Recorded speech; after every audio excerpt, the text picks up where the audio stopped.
Your father and I met in Marshall here. My stepsister introduced us. He was the assistant state's attorney at the courthouse, and I was at the time going to Indiana State University, and so we met. She set up a blind date is actually what happened, so that's how we met. We met on April the 4th and dated until June and got engaged in June and then ended up getting married on March the 7th of the next year. So we only knew each other for about 11 months total before we got married. I had always told my husband that I came from a large family because there were 5 kids in my family and 5 kids in his family. And I always wanted 2 boys and 2 girls. And so we knew, I said, we have to have at least 4 kids. And so he said that was fine because he'd come from a big family too. So that's why we knew we were going to have at least 4 kids. And so I started with 2 daughters and thought, okay, then we'll have a son. And I kept having more daughters and more daughters. And so it ended up being that we had 4 daughters and no sons. So our next step was to go ahead and adopt, I guess, because we didn't know how else to get boys.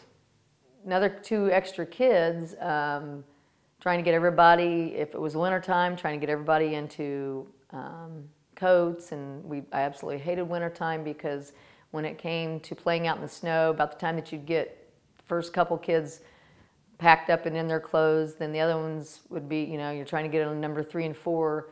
1 and 2 was getting pretty hot, and by the time that 5 and 6 came along, it was just crazy. A lot harder trying to get everybody to go places, to get everything done, and just extra kids. And we would go to the store and people would say, "Are they all yours?" They couldn't believe it, but they used to say that when I had my 4 girls. So I always would look behind me to see if there was extra kids back there because I always thought there was more kids than it shouldn't be there or something. But anyway, they were all mine, yes, but yes, that was a challenge, trying to get us all to go someplace. Although we did a very good job, we'd always managed to get everybody at church on time, even though we were a little bit crazy, and to go to places like that. But we were definitely sports parents then at that point in time, very supportive. We went to every game. Like I said, Rich coached a lot of those games, and so we were there at all times with them for those kind of things.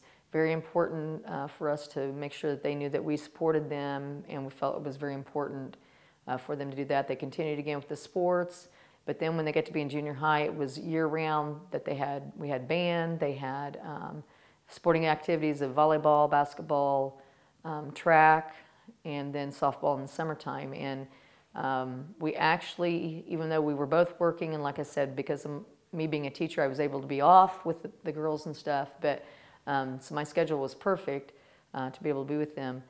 But we went to many activities, even though it may not have been as convenient for Rich, and he was actually willing to make less money so that he could be there for his kids. We both feel very, very strongly about that. Just trying to support our kids because we think that that's crucial to let them know that we love them, and you know, it wasn't that they were just into an activity. We wanted to be a part of that and let them know how much that meant to us and what they were doing meant to us. And so that's why we did those things, just to let them know that we really, you know, supported them, that we loved them. That was one of our ways that we wanted to show that we loved them.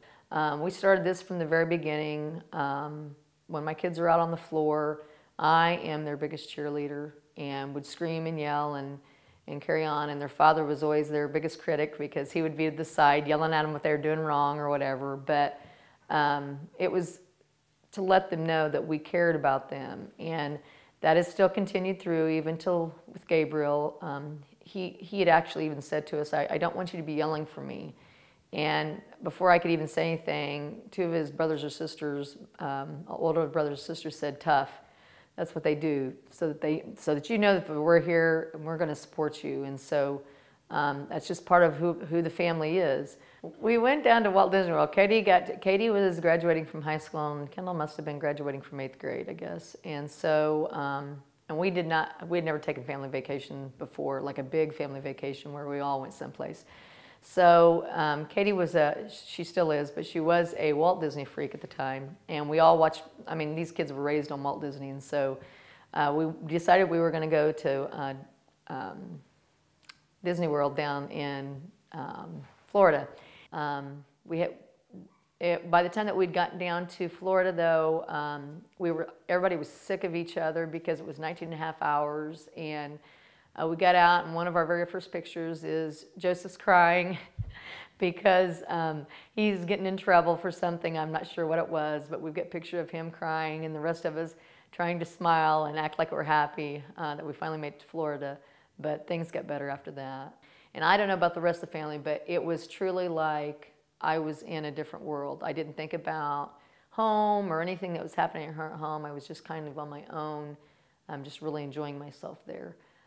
Katie at the time, I think Katie and Christy and Kendall were in college or had just graduated from college, and Kelsey was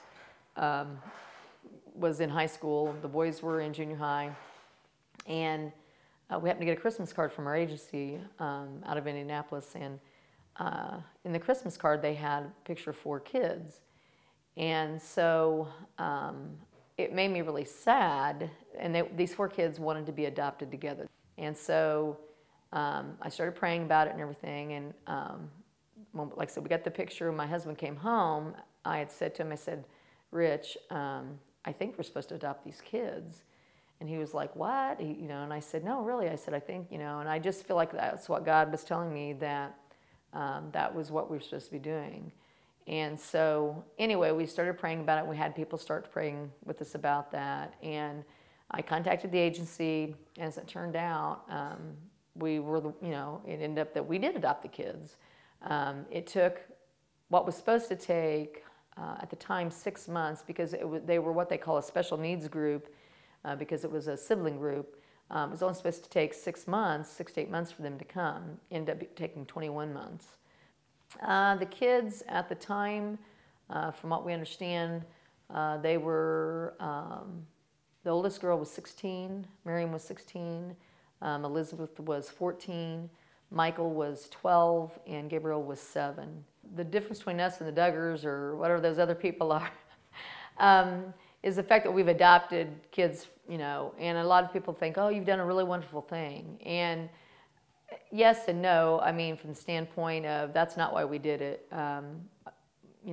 We've been blessed as much as what these kids have. The reason why I always wanted to do this at the very beginning, to have a big family, was so that everybody would have a brother and everybody would have a sister. And everybody's had that. And what's been wonderful about it is when my family all gets together, we are like the entertainment. If we go out to eat, we are the entertainment at the restaurant. Or we are very good about entertaining ourselves, because we don't have to have a friend come over and play because we have a brother or sister that's here.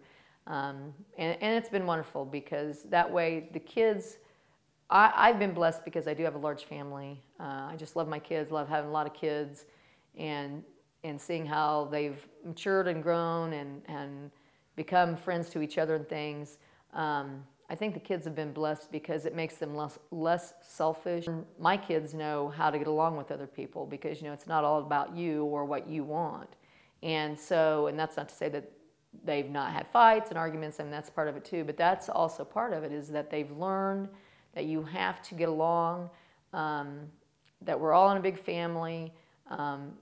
Even though, we try to make things very special for them on different days, whether it be Christmas or their birthday or whatever, but you're not the only one. It's not just you, and that you need to think of other people besides yourself. And I think that's probably that's my biggest lesson that I wanted them to learn, I guess. One, that we love them tremendously, that their dad and I love them, but also that there's other people out there that they need to have, make a difference in their lives, whether it be because it's your family, or just because you know that there's other people out there that are hurting.